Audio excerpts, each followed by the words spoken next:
Hey guys, I just wanted to prompt ChatGPT to create content for me, but then I decided to make a video so you get some human input from me. And we talk about psychopathy, of course. And I would never have talked or educated myself about the pathologic side of psychology if not people around me would have taught me about it. And I would have had to make sense of the patterns of these people that are deeply counterintuitive. That being said, the psychopath that taught me this would gaslight me and say, you make these videos to regulate yourself. And then I could be re-gaslit by trying to suggest me that if I'm looking for psychopathic patterns, I will find them. In other words, for some mysterious reason, the reason why people behave like psychopaths towards me is rooted in the assumption that they are psychopathic, even though they weaponized my goodness and my good belief against me. So, in other words, I tell these people who would like to suggest these stupid ideas to me, I would suggest to them to gaslight themselves, but not me. I have also spoken in my channel about that we can train psychopath and narcissist the same way they train us. We can coerce them to be peaceful and not externalize and coerce their chaos on us. This is not easy and I will not describe how it works. But we can coerce them to be peaceful, which means their inner world will be in war, turmoil, and there will be an inner dysregulation if we coerce peace on them and if we coerce them and train them to behave like human beings. But immediately when it works, because we create facts that they absolutely cannot ignore and will have immediate terrifying effects on their own life, only then they will be change and become a mimicry of a human being and immediately will want to demand to be treated as such. Well, we can, in my opinion, that would be stupid to start being as open again, as assuming that these human beings can reciprocate morality or um, open human communication without a set outcome that has to be coerced. To see them as functioning human beings would be absolutely stupid and dangerous. All right? So, in other words, you need to constantly, till the end of time, if you have to interact with them, confront them, and put the same and reflect the same pattern of honesty and coercion and confrontation onto them. That's the only way they ever are coerced to behave as if they were human, as if they had human qualities, as if they had a moral compass, as if they would care for what other people feel. You can only coerce that. You never get it in another way, ever. And this qualifies these people as psychopath and narcissists, depending on. I'm not going into details in this video. My channel is full of how you can distinguish them. All right? Yeah. But it truly is this way. If you create hard boundaries and facts that coerce them to behave in a way that is as if they would care, as if you were equal to them, or if as if they would, it's all fake what they do. So they now try to be like humans. They now try to give you like I mean it's hard to tell what they really do because I think they don't have a concept. So it's really hard for them to do it, I think. It's like tell a narcissist or a psychopath, now you have, imagine you had equal rights. This person will take away that what is most important for you. So for the psychopath, this person will destroy your goal, or for the narcissist, this person will take away all attention that you get within the safety of your cult. In other words, this person will um, expose the reality of your existence and therefore destroy your shared fantasy. Now the psychopath and the narcissist will do everything they can to give you what you want. But they don't have a concept of what you want if you just want them to behave like human beings. But the psychopath will be able to mimic it because they are smart people. And if to get to their goal or to prevent the worst case, they have to behave like a human being and pretend to be on your side and pretend to be able to make sacrifices and pretend to be like interested in the healthy development of their children and everybody around them in the first place, and then put their own goals second if necessary, they will be able to pretend this as far as necessary. But they will then immediately demand to be treated in a way as if they have always been like respectable people, functioning, having a moral compass, being responsible, not deflecting and something like that, no coercive control here. No. Just because you coerce them to function like they're supposed to be, take responsibility, finally, now immediately you have to treat them like they were good people? Are you stupid? Are you completely... No. This is the way you have to deal with them. They only accept this language. That's very sad. That's very sad. And also, it's a good question when you are in a co-parenting situation. What creates more suffering for the children? Right. What creates more suffering for the children? Accepting a parent that enables and hides dysfunctional family, a dysfunctional family unit, access to the children in exchange for services, supply, money, and so on, or to take the children out of this family unit so they then lose this illusion that they have of a functioning family side, right? And the answer is not plain and clear, and I don't really want anyone to give a clear answer here. Please, you can say your opinion about this, but I think the answer here is extremely, incredibly difficult because it's very individual, depending on so many factors. I think this is a decision that can actually, it can definitely not be a general answer to this, but it must be a very individual answer.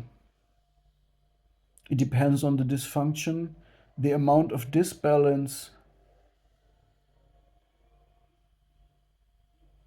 So how much do we cover up just to not hurt the children with the reality? Because reality will catch up later with them anyway. And how much do we protect them from this? But taking away the illusion of safety and functioning family part, right? It's a difficult question. Yeah, there's many things on my mind. There's many things on my mind, and again, I never wanted to educate myself about dysfunctional parts of psychology. Man, I'm just talk. Starting now to talk completely free and lose context to this topic. I'm done with the topic now. I had to get rid of this. Yes, I regulate myself with this video. Okay, yeah. Um, I know that a lot of people who follow my channel and watch my content struggle very hard with narcissistic and psychopathic abuse. I know that one of the hardest things to overcome after this, or when you're in this, is that you find the same traits in yourself. Narcissists trigger narcissistic defenses.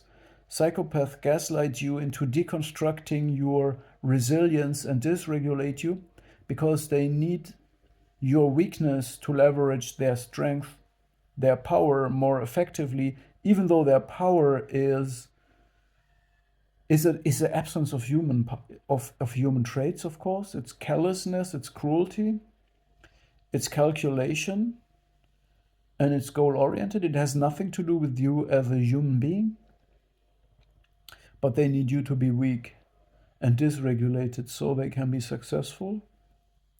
I know that people on my channel that comment, that silently follow me, they struggle really hard. We can't compare anyone here to me or to anyone else, but yeah, I want to say what I feel, and I feel they struggle harder than I struggle at the moment. I was I was dipping into all these problems, therefore I can speak of it. Uh, I shared Richard Grennan today because I'm not a specialist. I can't help anyone here with substantial support. I can only inspire. Um, I can entertain. That's what I can do. I can speak my mind.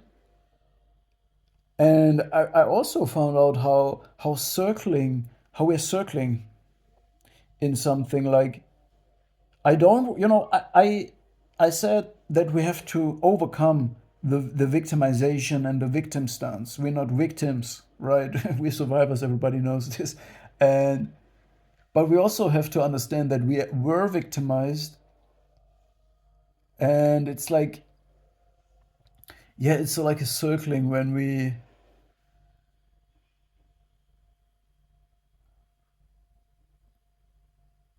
kind of still digest this and speak about how the abusers dysregulated us as a form of external regulation. So they kind of need to dysregulate others to regulate themselves. But this again is a form of victim stance and is blaming, and as such is mirrored by the narcissist or the psychopath. So the narcissist or psychopath, if they are the abuser, will look at us and tell the same thing about us, right? So this makes all it makes no sense. Yeah, we also found out that consciousness in general makes no sense in addressing the most essential problems and topics of life, like purpose and identity. If you go with consciousness to analyze or to create the most fundamental important part, or yeah, what makes you a human being, that makes no sense. Hyperconsciousness or consciousness leads nowhere in this regard. Consciousness is made to simulate real problems, to solve and simulate real problems, have dreams that you can realize, or have just dreams for fun. You need to be able to distinguish them, otherwise, you might drift away. But in other words, consciousness is a tool for fun, for relaxation, for dreaming, or for solving real problems, but not create um, to create purpose or any human trait in yourself. This comes from living and feeling your life.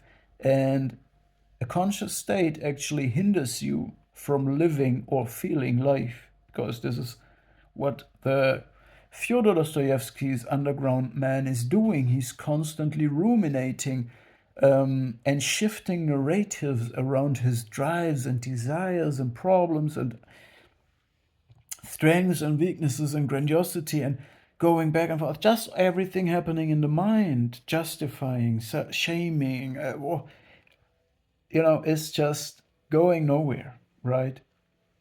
So the most essential parts that make a human being coming from feeling and experiencing and living life.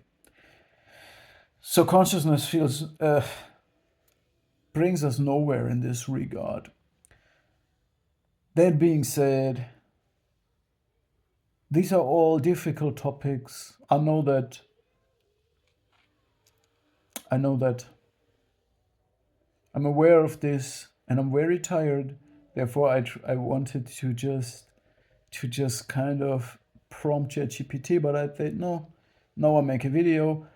All day long today, I did things that were not enjoyable, hard to do. I worked hard, literally, and also in a transcended way. So I was pushing through all day, but I enjoyed the struggle, even though it seems from the rational level as vanity. Sometimes you do things that seem like vanity when you come from the effectiveness standpoint or from the ego satisfaction standpoint.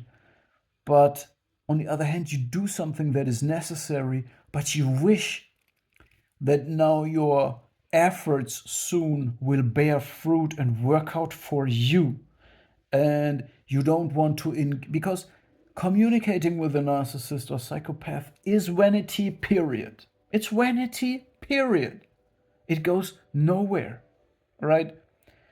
If you coerce them by years long of work and leveraging and stabilizing yourself to finally start functioning and finally show the first sign of being able to treat you the way you fought like years, suddenly immediately they want to be accepted and respected and get back, that image, that superficial image of a functional person that they want. Why should you give that to them? But dude, that's so weird. And as you see, it triggers me and gets me off. It gets me off my topic because I'm tired and I did so much vanity today, but I pushed through it. And this was the talking point. Vanity. To communicate to them is vanity. And it creates in us this desire to be free of it. And finally, invest our energy in things that make sense, that can be reciprocated from a human being to a human being and back to us. And we want to build something with people who are not so selfish, who are not callous, who are not opportunistic, who are not self-absorbed, who are not delusional, right? We want our seeds to have time and compassion and people around with patience, who are not looking for super effective, controllable results, because control kills living things. All right?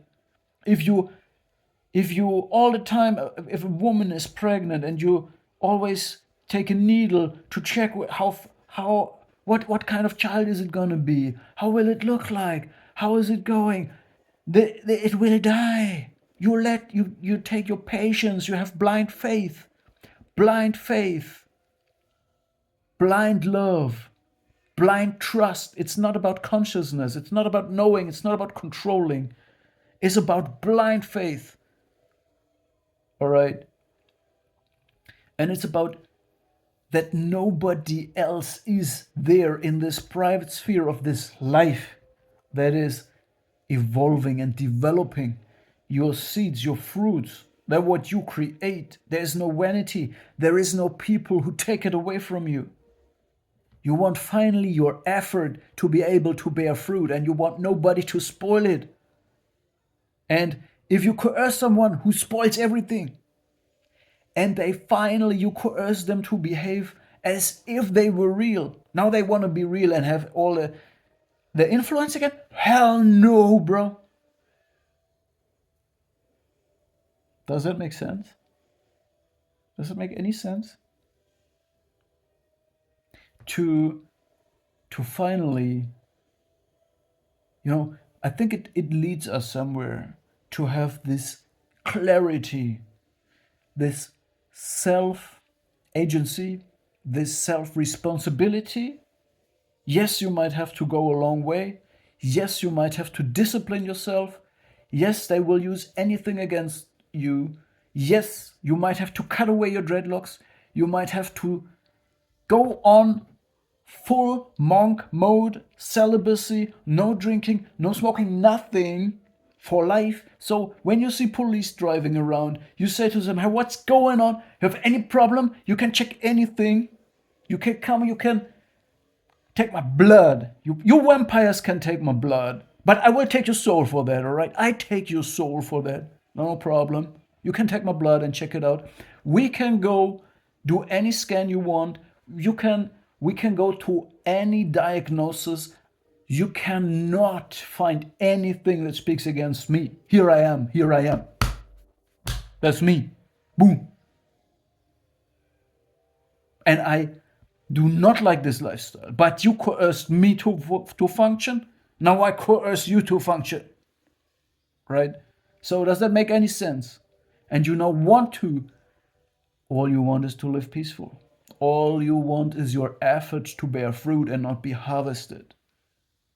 Right? Does it make any sense to you?